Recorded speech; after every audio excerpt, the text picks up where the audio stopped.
Assalamu alaikum students. Today's our lecture is about kinematics. Kinematics is the name of the second chapter of class 9th. Today we studies the kinematics and its other point.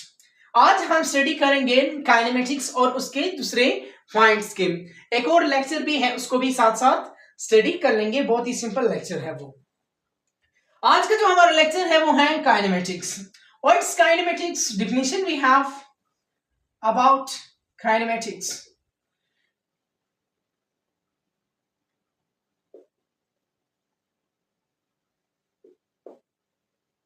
Kinematics, which deals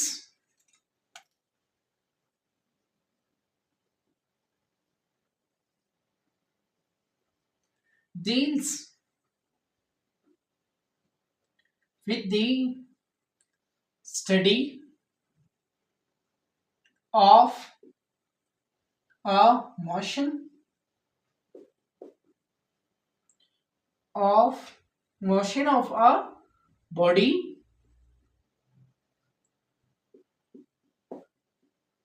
without considering the force.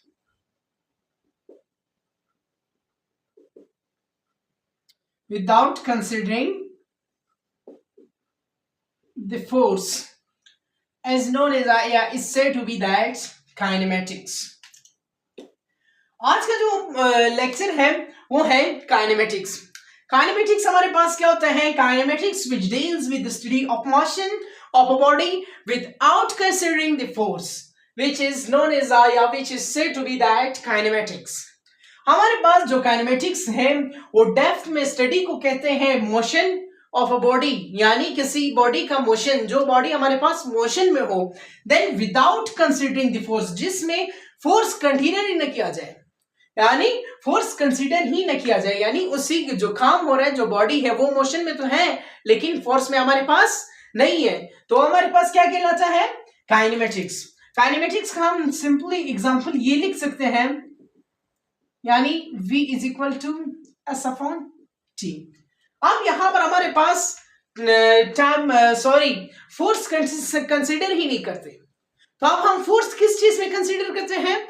Force हमारे पास जो consider होता है वो dynamics में consider होते हैं। Dynamics, dynamics is the second form of which is the against form of kinematics। अब dynamics हमारे पास क्या होता है? डायनेमिक्स आल्सो यही डेफिनेशन है हमारे पास। Dynamics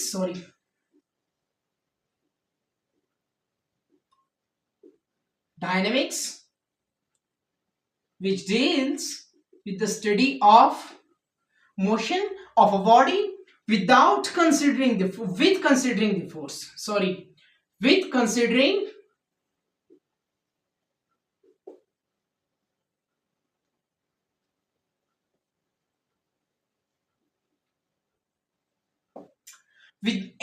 considering the force। बहुत खास बात लिख रहा हूं क्योंकि रेड मार्कर से अंडरलाइन कर रहा हूं कि with considering the force। हमारे पास डायनेमिक्स में फोर्स कंसीडर होते हैं। अब यहां पर जो ये लेक्चर है काइनेमेटिक्स में हमारे पास फोर्स कंसीडर नहीं होता है, लेकिन यहां पर जो हमारे पास दूसरा जो पॉइंट है इसका डायनेमिक्स में हम फोर्स को कंसीडर करते हैं, यानी फोर्स को डेप्थ में स्टडी करते हैं। अब यहां पर हमारे पास डेप्थ में स्टडी करने का मतलब ये कि इंटरनल फोर्स हो गया, एक्सटर्नल फोर्स हो गया, यहां पर हमारे पास बहुत सी ऐसी फोर्सेस हैं, अप्लाइड फोर्स हो गया, बहुत सी फोर्सेस हैं जिसको हम डेप्थ में स्टडी करेंगे, वो हमारे पास डायनेमिक में स्टडी होते हैं। अब फॉर एग्जांपल देते हैं, एग्जांपल है हमारे पास डायनेमिक्स का। अब चार्ज का एग्जांपल लेते हैं, T is equal to R cross F। यहां पर हम फोर्स को कंसीडर करते हैं, यानी फोर्स को स्टडी करते हैं, हम थॉट में फोर्स को स्टडी करते हैं। अब इसकी एग्जांपल में हम सिर्फ वेलोसिटी को स्टडी करते थे क्योंकि हमारे पास यहां पर कोई भी हमारे पास फोर्स नहीं है, और यहां पर हमारे पास फोर्स को कंसीडर करते हैं और यहां पर फोर्स को कंसीडर नहीं करते हैं। तो इसका मतलब यह है कि हमारे पास जो काइनेमेटिक्स है उसमें हम फोर्स को यानी मोशन ऑफ बॉडी में दोनों को स्टडी करते हैं, लेकिन यहाँ पर विदाउट कंसिडरिंग द फोर्स, यहाँ पर विद कंसिडरिंग द फोर्स। यहाँ पर हम फोर्स को कंसिडर नहीं करते और यहाँ पर हम फोर्स को कंसिडर करते हैं। अब दूसरा जो हमारा लेक्चर है, बहुत ही शॉर्ट लेक्चर है, वो है रेस्ट।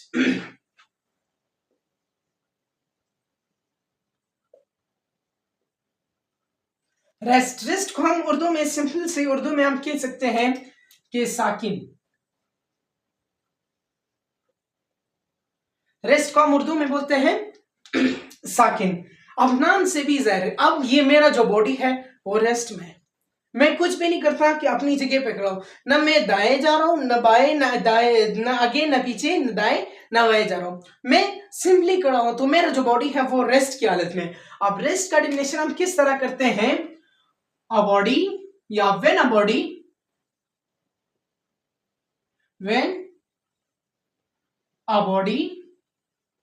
doesn't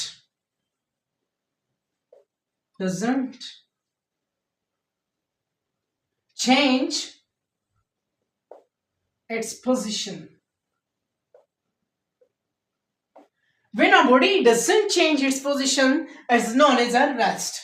अब एक बॉडी है जो हमारे पास जगह को, यानी जिसका पोजीशन, अब उसका मेरा पोजीशन जो है जमीन है, यहाँ पर मैं खड़ा हूं, तो मैं पोजीशन को चेंज नहीं कर रहा, तो मेरा जो बॉडी है वो रेस्ट की हालत में है। तो रेस्ट में हमारे पास ये होता है। अब रेस्ट का एग्जांपल हम ये भी कह सकते हैं, for example velocity is equal to 0। हमारे पास बॉडी रेस्ट की हालत में, तो उसका वेलोसिटी भी नहीं होगी। अब स्पीड है, स्पीड भी आप कह सकते हो कि वो 0 के बराबर होगा। अब दूसरा हमारे पास इसी से रिलेटेड जो लेक्चर है वो है मोशन। अब मोशन हमारे पास क्या होता है, मोशन मैं कोशिश करता हूं कि सेम टू सेम डेफिनेशंस लिखवा के, क्योंकि एक को याद करके आपको सारे भी याद हो जाएंगे। अब मोशन में हम सेम टू सेम उसी डेफिनेशन को लिखेंगे। व्हेन अ बॉडी change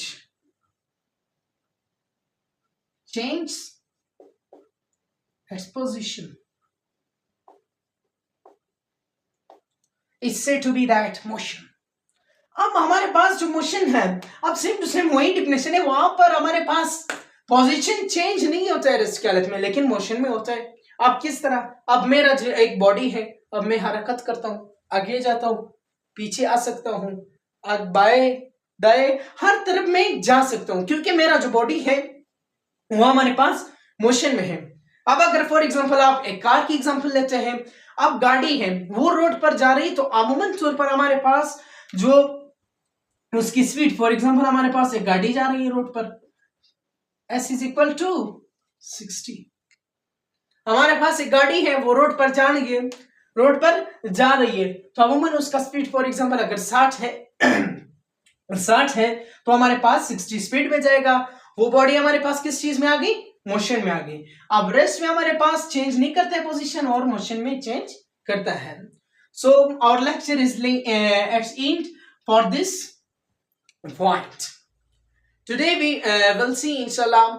अगर आपको मेरा लेक्चर अच्छा लगा हो तो आप प्लीज सब्सक्राइब करें, लाइक करें, शेयर करें, और जो भी क्वेश्चन था अबाउट दिस लेक्चर आप कमेंट में पूछ सकते हो और आगे की तरफ शेयर करें, क्योंकि आपके पास बहुत सी वीडियोस हमारे पास काइनेमेटिक्स वगैरह यानी 9th और 10th के जो फिजिक्स है वो आपको क्लियर हो जाएगा। Thank you, see you next time.